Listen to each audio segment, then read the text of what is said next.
Before we go to our show today, we'd like to invite you to visit our new Nostalgia Guide. Go to poddango.oldmuse.com. That's poddango.oldmuse.com and click Nostalgia. The Old Muse Guide is going back in time, where the oldies are still young. This show is being brought to you by Old Muse.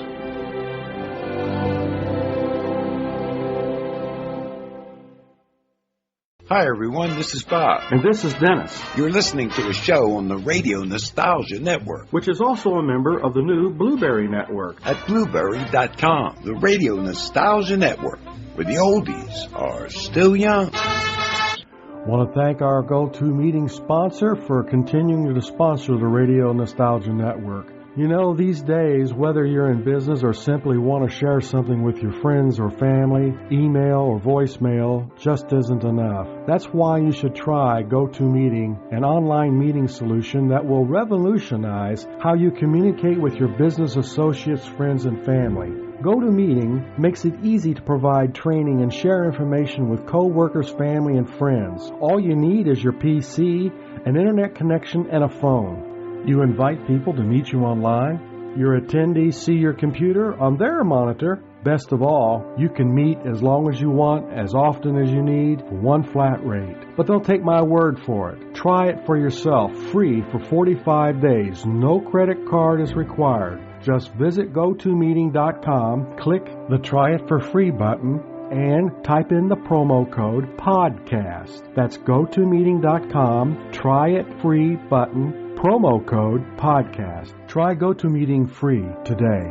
Let's now join our featured presentation. Welcome to You Are There. With our team of historical journalists, we travel back into time to report historical events as they are occurring. With the use of modern time travel, you will experience historical events as no other has. Our team of time-traveling journalists report live and bring you You Are There each week.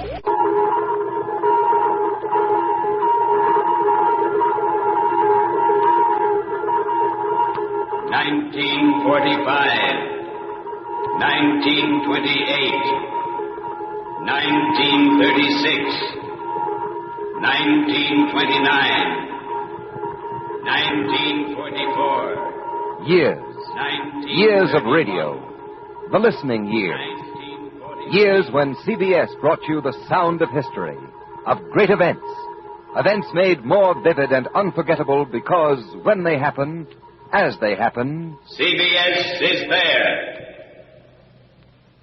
Tonight, for National Radio Week, CBS is There recreates actual broadcasts of notable events selected from the listening years.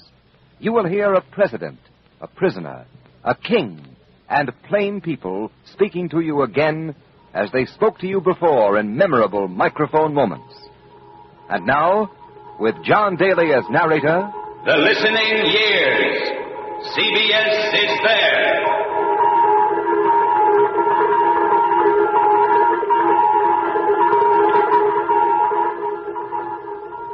You have waited 3 years, 8 months, and 25 days for this moment. You have fought, worked, sacrificed, and prayed, and now it is here. Somewhere in the Pacific it is happening, 3,800 miles beyond Pearl Harbor, and you in Terre Haute, Okinawa, Berlin, and Birmingham, on ships at sea and down in mines, in crowded cities and RFD routes, you are there. Attention, peoples of the world. World War II is about to come to its official closing. We are on the Pacific Fleet flagship USS Missouri in Tokyo Bay for the signing of the surrender of Japan. We're on the veranda deck.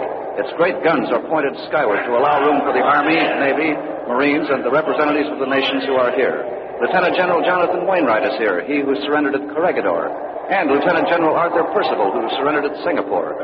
With the Supreme Commander of the Allied Forces, General of the Army Douglas MacArthur, and with him the Admiral of the Fleet Chester Nimitz and other dignitaries.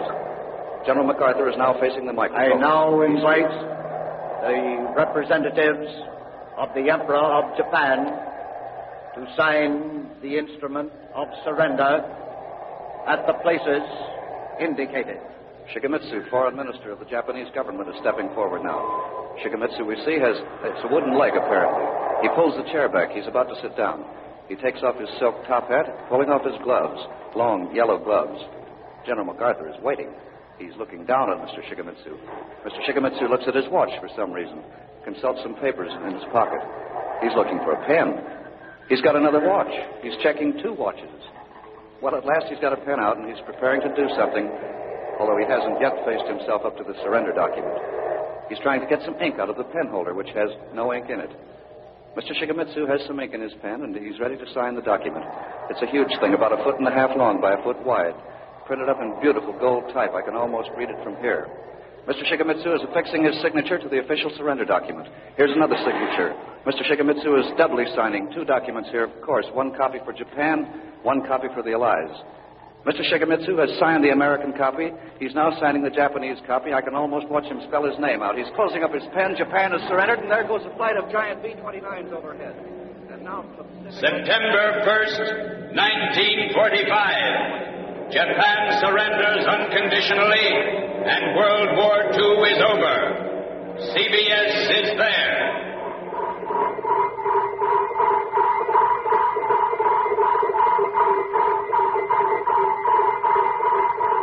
You're sitting with your ear practically glued to the horn of your loudspeaker. It's the very first time this has ever happened. Before, you've had to wait. You've always had to wait or catch the news off a ticker or go downtown and stand outside the newspaper office to see them chalk up bulletins.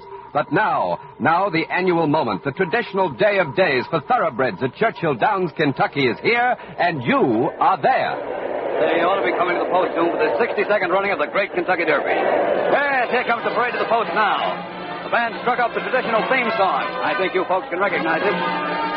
Now here come the horses for the parade to this post. Spanish Blaze coming out first.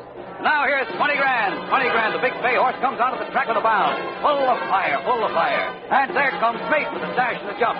Going to be a hard battle ahead. Here are the others now as they take their post position. Here's how they line up now. Positions 1 to 12. Sweep all. Anchors away. The Mongol. Ladder. 20 Grand. Spanish Play. Boys Howdy. In 8th position is Surfboard, 20 Grand stablemate. 9th, Pittsburgher. Then Mate, Prince d'Amour, and Insco. They're all in the gate now. First time they've used the bar starting gate in the Derby.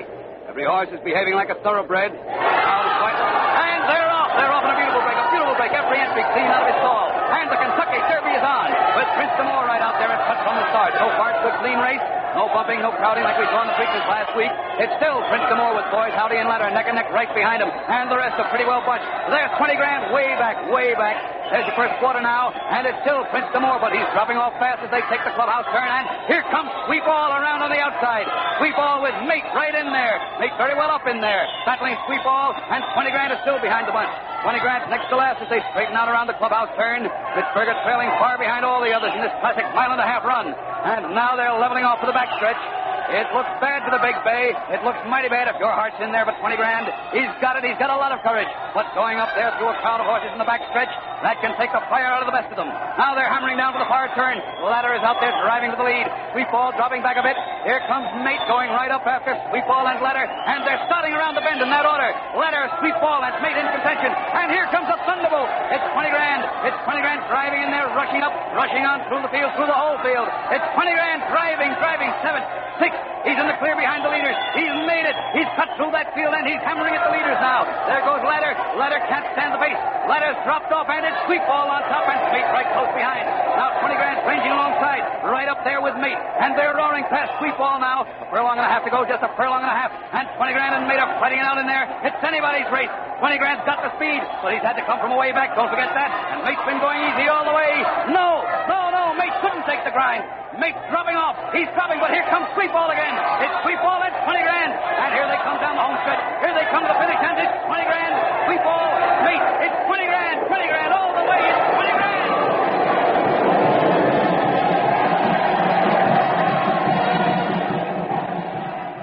May 16th, 1931. The Kentucky Derby is broadcast for the first time.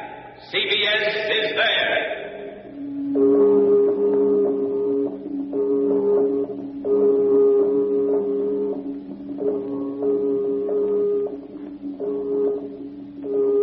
You are watching the last act of the greatest romance the modern world has known. How will it turn out? Will the king give up his empire or his love? He cannot have both. This is Antony and Cleopatra, Romeo and Juliet, Napoleon and Josephine. But this time, you don't have to wait for a Shakespeare or a Shaw to put it on a stage. This final curtain is real and now, and you, in kitchens and beauty parlors and soda fountains, you are there.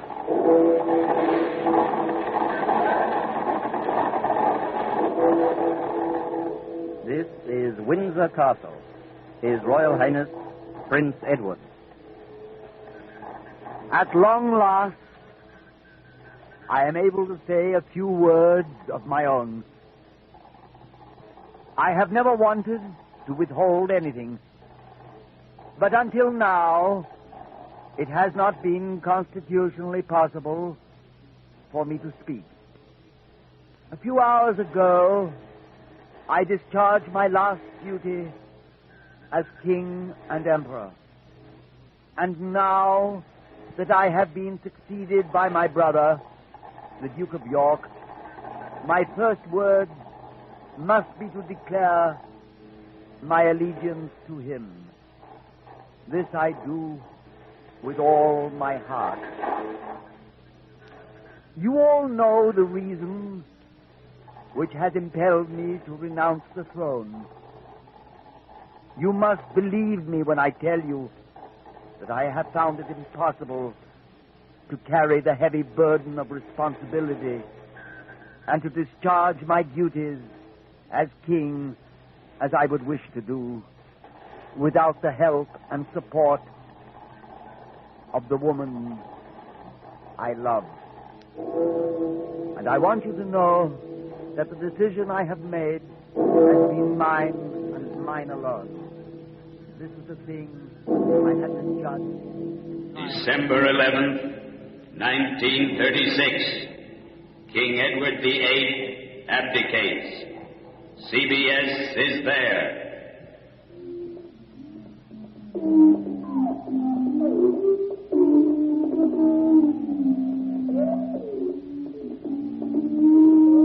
You've put the kids to bed, and you and the missus are spending this quiet spring evening at home, reading, because it's too chilly to go out.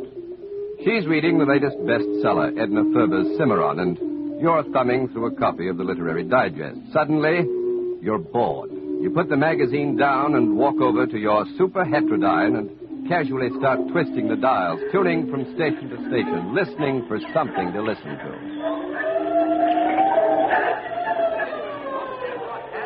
Terrible fire at the Ohio State Penitentiary here in Columbus on the 21st day of April, 1930. The suspense of the moment is whether or not the firefighters can get into the burning wing right before me to unlock the two topmost tiers, cell blocks G and H.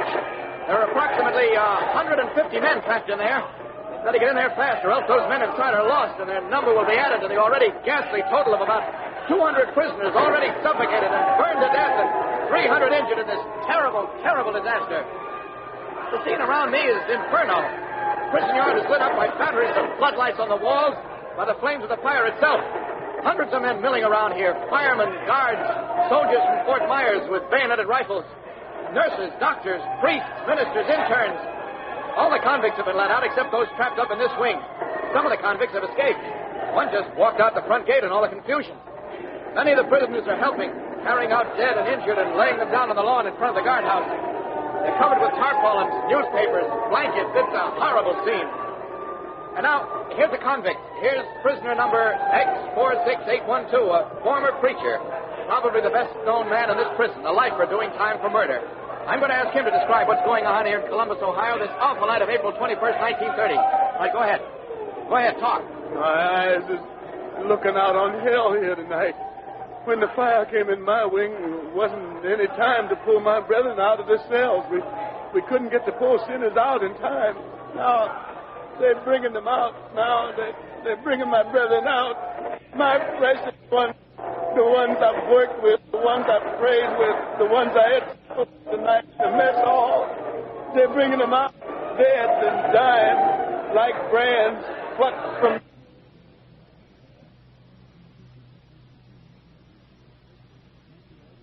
This is CBS in the Paramount Building in New York. Due to transmission difficulties, we've been forced to interrupt our dramatic broadcast from inside the walls of the Ohio State Penitentiary, where a fire is raging this night of April 21st, 1930.